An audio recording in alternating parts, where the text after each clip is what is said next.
नमस्कार दोस्तों, मेरा नाम है मुकेश ड्रीम और आपका स्वागत करता हूँ मेरे इस प्यारे से चैनल में मुकेश ड्रीम चैनल के अंदर। तो आज की हमारी कहानी कुछ ऐसी रहस्यमयी और खौफनाक होने वाली जिसे सुनकर आप भी चौंक जाएंगे। तो आज की हमारी इस कहानी की शुरुआत होती है मध्य प्रदेश के एक अली गांव से, जहाँ पर एक यादव परिवार रहा करता था। तो उस यादव परिवार की आर्थिक स्थिति इतनी खराब थी कि वह कैसे न तैसे करके अपने परिवार का पालन पोषण चला रहे थे। तो इसमें 4 ही लोग थे, एक दिनेश और एक उसकी पत्नी और एक उसकी 85 साल की बूढ़ी माँ और एक उसका बेटा था। तो जैसे जैसे दिन बीतते गए इधर से दिनेश का बेटा भी बड़ा हो रहा था और बेटा पढ़ने में भी ठीक ठाक था और ना ही कोई आमदनी का कार्य कर रहा था। इसके साथ ही वह दिनेश सुबह रात को 9 बजे सो जाता और सुबह 4 से 5 बजे के बीच में काम पर निकल जाता था। जैसे जैसे दिन बीतते गए एक दिन ऐसा आया कि वो काम पर तो गया लेकिन वापस लौट के नहीं आया। वह दिन था फरवरी 2018 का। वह उस दिन दिल्ली की भांति काम पर तो जाता है लेकिन वापस लौट कर नहीं आता। तो उस दिन वह घर पे जैसे ही लौट कर नहीं आया तो घर वाले मतलब चिंता में पड़ गए कि आज दिनेश घर पे क्यों नहीं आए है। तो ऐसे करते करते जब रात के 9 बज गए तो उसके बाजू में ही उसके भाई का घर था। तो उसके भाई के साथ उसकी बहुत अच्छी बनती थी, तो आपस में वह सब लोग मिलकर रहा करते थे। तो ऐसे करते करते 9 बज गए। तो 9 बजने पर दिनेश के बेटे के पास एक मोबाइल था, तो उसने मोबाइल से आसपास के रिश्तेदारों व सगे संबंधियों से बात की कि दिनेश यहाँ पर आए हैं या नहीं आए। तो वहाँ पर यही जवाब मिला था कि यहाँ पर दिनेश नहीं आए हैं। तो जैसे ही रात के 12 बजे का समय होता है तो वह और चिंता में पड़ गए कि अभी तक भी वह नहीं आए घर पर, भी ऐसा कैसे हो सकता है। तो फिर दिनेश का भाई और दिनेश का बेटा और दिनेश की पत्नी उसको ढूंढने के लिए रात को लालटेन के सहारे निकल पड़ते हैं, क्योंकि उस समय दोस्तों बिजली की कोई भी व्यवस्था नहीं थी। तो वह ढूंढते ढूंढते खेत में पहुंच जाते हैं जिस स्थान पर वह रोज काम करने के लिए जाता था। तो वहां पर जाके देखते हैं तो उनके पैरों तले दोस्तों जमीन खिसक जाती है, क्योंकि दिनेश की बॉडी एक बुरी हालत में पड़ी हुई थी, इतनी गंभीर हालत में कि जिसे देखने पर अचानक से व्यक्ति चौंक सकता है। तो जैसे जैसे उसे पास के अस्पताल में पहुंचाया गया।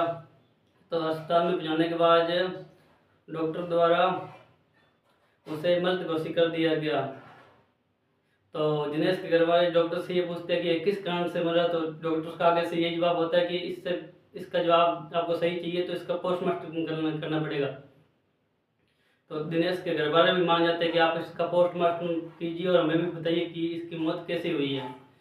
तो जैसे ही वह पोस्टमार्टम करने के लिए लगते हैं तो इतने में ही दिनेश की आंख खुल जाती है और वह जोर से चिल्लाता है, इतनी जोर से चिल्लाता है कि डॉक्टर भी देख कर घबरा जाते हैं, एकदम चौंक जाते हैं। तो इतने में ही उसके परिवार वाले वहाँ पर थे, वह भी उसके पास आ जाते हैं कि ऐसा कैसे हो सकता है कि कोई मरा हुआ व्यक्ति फिर से जिंदा कैसे हो सकता है। तो उसी समय ही हॉस्पिटल में दिनेश कहता है कि सब लोग चुप रहिए और चलो घर पे चले, मैं आपको सब बात बताऊंगा कि मेरे साथ क्या क्या हुआ था। तो वह घर पे जाकर बताता है कि मैं दिल्ली की भांति ही खेत गया था, लेकिन जिस दिन गया था उस दिन मेरी मतलब धड़कन बढ़ने लग गई थी और पास में ही मेरे खेत में एक आम का पेड़ था। वहाँ पर आराम करने के लिए मतलब बैठ गया। तो जैसे ही आराम करने के लिए वहाँ पर बैठा तो मेरी आंखों के सामने अंधेरा आने लग गया था और अंधेरा आया और बाद में एकदम से आंखों सामने रोशनी आई। तो 2 हट्टे कट्टे नौजवान मेरे सामने आके खड़े हो गए, जिनके लंबे लंबे बाल थे, लंबे लंबे नाखून थे और देखने में एकदम से भयानक थे, जिसे साधारण व्यक्ति देख लेता तो वह वहीं पर उस समय बेहोश हो जाता। तथा वह और कोई नहीं थे, वह यमदूत थे तथा वह मुझे अपने साथ ले जाने के लिए आए थे। वह मुझे एक ही बात कह रहे थे, चलो तुम्हारा समय पूरा हो चुका है।